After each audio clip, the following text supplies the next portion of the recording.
peanut butter, and jelly.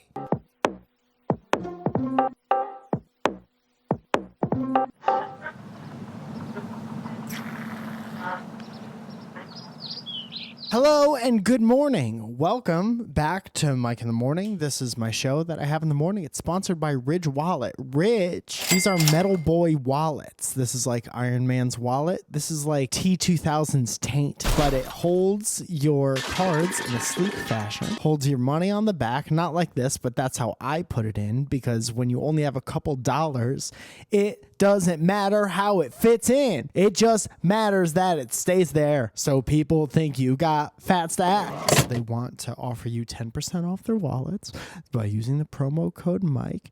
And that's it. I really like it. You might like it too. We'll keep it right there. We'll make sure this money doesn't go anywhere. It's $5. There's $5 in here. I don't mean to brag. My only purpose here today is to share with you the cringiest story I know. My neighbors, once again, are just turning on their motorcycles. It's nighttime. Me and my wife took a honeymoon. We went on a honeymoon. We went to a beautiful resort getaway in Mexico, and it was beautiful. It was about 40 minutes away from Tulum. We wanted an all expenses paid, whatever. We never go on vacation. We're not good vacationers because we work a lot. We can't shut our minds off. So we said we're going to shut our minds off. We're going to go on vacation, and we're not going to worry about jack shit. We're going to do all expenses paid. We're going to eat whenever we want. We're going to drink whenever we want. And people are going to bring that shit to us. And it was so awesome. So we went away for like 5 days or something like that. At the end of night one, there is a newlyweds honeymoon ceremony on the beach. There was some kind of traditional garb, and it was some kind of newlywed love ceremony, right? And there was one woman, she had face paint. There were drums. There were two warriors, Aztec warriors, and they were beating drums, and they were talking about love and how powerful love is. And at one point, there was us, and there was a fire in the middle, and there was the performers, and there was like a semicircle of newlywed couples, right? Each one less attractive than the previous. At one point in the ceremony, they give all the couples a basket. And they're like, this is a basket, or whatever they said. We were pretty drunk by this point. And then they were like, if you believe in your love, remove the top of the basket and you'll find a special cloth. Mostly everyone opens the basket, finds a special cloth, removes the cloth, and just kind of hangs on to the cloth and hangs on to the basket in the other hand. Motorcycles back, thank God. What could you possibly be? They ride around the block. So everyone did that except for one couple who got the bowl and opened it up, and then the husband took the cloth and kind of crumpled it in his hand as if it were like wrapping paper. Okay, well, the main character is the basket. Let's get this stuff out of the basket. And what else does the basket have to offer? But the cloth was the most important thing in the basket, because the next thing that the performer said was, okay, now we're going to release our butterflies.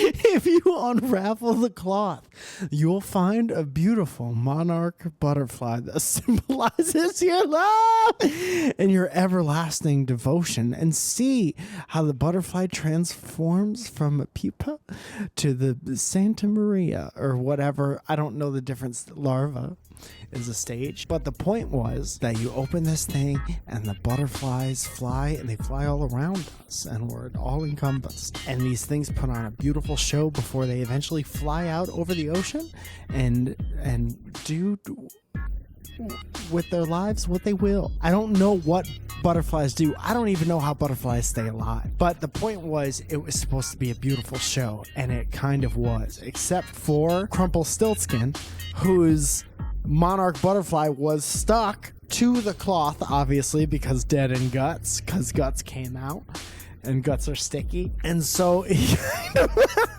kind of shakes it out all of our butterflies are flying around, and one of them lands on a woman's shoulder, and everyone's, oh, you got the shoulder, his landed on your shoulder.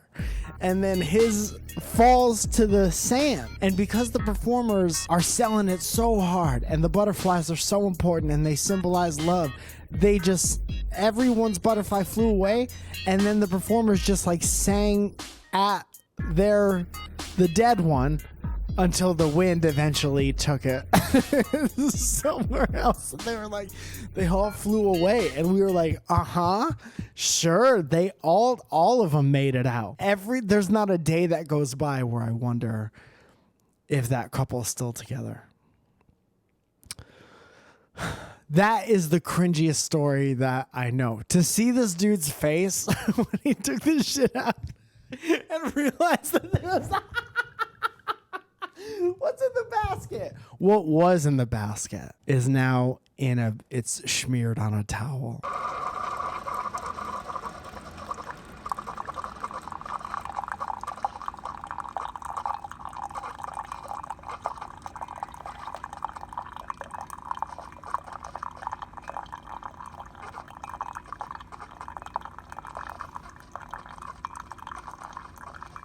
And then I asked you for your cringy stories, and they've been pouring in, and I'd like to experience it with you all. This came in as soon as I put the call out for cringy stories. Can't imagine how excited somebody has to be to respond instantly. But I got this video from Claire Corlett, or if she's French, Claire Corlier. The Yellow Raincoat from Claire Margaret Corlier. Okay, so this just happened to me the other day. I was in the elevator in my apartment building. Walked in, it was raining, so I was wearing my nice yellow raincoat, like bright yellow raincoat. And I walked into the elevator and I clicked the button, whatever, to go down. And the guy next to me, the only guy in the elevator, he's like, hey, nice jacket. And I'm like, thanks. Won't get hit by a car in this. And then we both kind of like chuckled or whatever, some nice talk. And then he was like, yeah, I got hit by a car. And I was like, oh. When? He's like, oh, back in January. And I was like, what color was your coat, though? It's like, it was black. I was like, I wanted to say more, but the rest of the ride was just going down in the elevator. We didn't talk the whole time. We just left, out the same doors. We walked the same way across the street for like a couple minutes. Didn't talk to each other. On a walk. Just kind of cringy, but it's more just unfortunate for me. And him, he got hit by a car. There's probably more, but that's the most recent one I can think of. Love Mike in the morning. Keep it up, mate. You can add that to the cringiness for sure. Thank you, Claire. That was fucking awesome. You getting the elevator going. Yeah, I would never get hit by a car like a big idiot. Not with this thing on. Like, I was actually struck by a vehicle. I don't know if did you see it? Is that why you're saying that? Or is this just like this is my first time bantering since the accident. Thank you for that, Claire. See if I was tweeted any short ones. Majestic Space Wiener says, I saw a dude poop on a bus once. You have to smell it on it. That's like pooping in a room. There's no difference because a bus is a room that moves. Coalition of Friends. When I was in 3rd grade, I accidentally pooped my pants and I was too embarrassed to tell anyone. My classmates and teachers soon noticed because of the smell, obvious, and my parents had to come pick me up from school. That's so funny that you wouldn't say anything and you were probably like sitting perfectly still as to not like move it around, and they were like, Jeffrey Martinez, did we have a poop?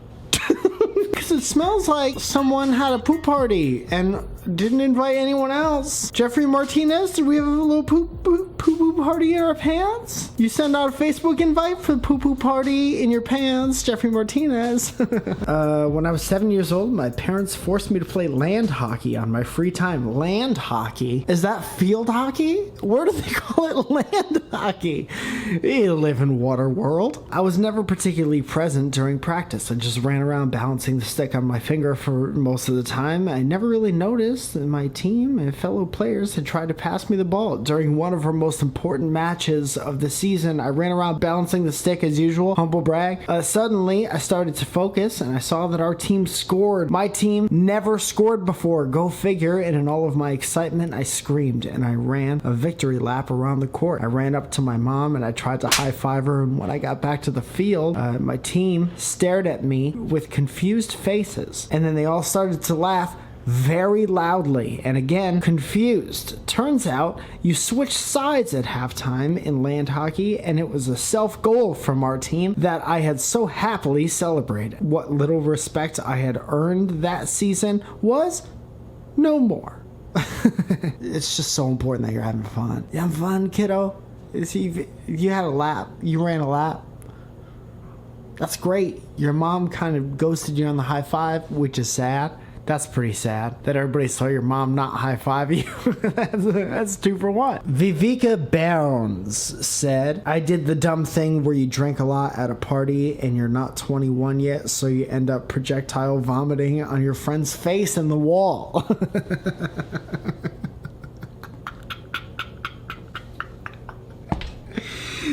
Alcoholism's not funny, but it is definitely funny when you're like 19 and you're hanging out with the older kids and you're like, I guess we drink at parties now, and you drink a bunch of like shit beer, like Red Dog beer or Natty Ice or whatever is Milwaukee's Beast or whatever is around, and then you don't have control over your body anymore. You just turn to the left, your friend's there, and you go, well, and it's like fucking horizontal laser beam vomit. That's disgusting. And then you, that's the first friend you lose touch with. Skid Will Dance For You says, about a year ago, I went out for a fancy meal with my wife. When headed back to the car, I had diarrhea and I couldn't hold it. There was nowhere to go. So I was forced to unload in the parkade. You shit in a parking garage, player. There's a whole episode of Seinfeld about how they went peeps in a parking garage, and it was a huge deal. Imagine going diarrhea. Dude, here's another one. During Zoya's surprise 30th birthday party, I spilled penne alla vodka sauce all over my crotch, and I was in a car seat like this, not a car seat like Giant Baby, but I was in a car's seat, a seat you might find in a car, and I spilled leftovers. And I wish my voice didn't crack, but I did. Penne alla vodka sauce went here to the crotch part and then seeped under to where my cute little butt is. As we were supposed to go, we went from the Italian restaurant to a bar where all of her friends and family were waiting for us to come celebrate. And here's the surprise part. You thought it was just Italian dinner? Bellissimo? No, we got all your friends and family camped out at the bar, and we're waiting for you to give the best surprise. But now your boyfriend has to go home to change pantaloons because it has penne alla vodka sauce all over his most privates. And I ended up missing the surprise part and the whole point of the whole thing. And then I came back and I was like, hey, everything was fine. And now I'm back. Like everything was not fine. Thank you so much for joining us today. We had a great time. Thank you for sharing your cringiness with me and I with you.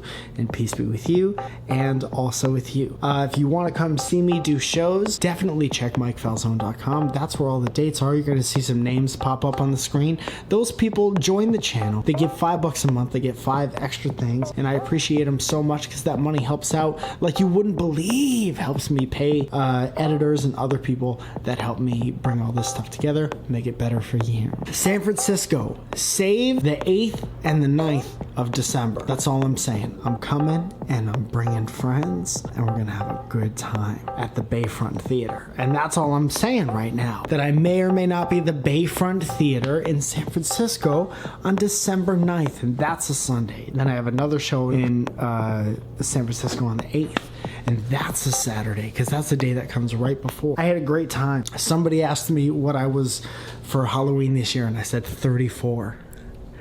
Right? Dickhead answer. I'm an adult. The week's just getting started. Go make it your own. Hey, Mike, I just wanted to let you know that I got hit by a car the other day, and I thought that would be the end of my misfortune for the month, but then I got hit by another car again yesterday, and I'm so tired. And if you can't tell, this is the face of a broken man.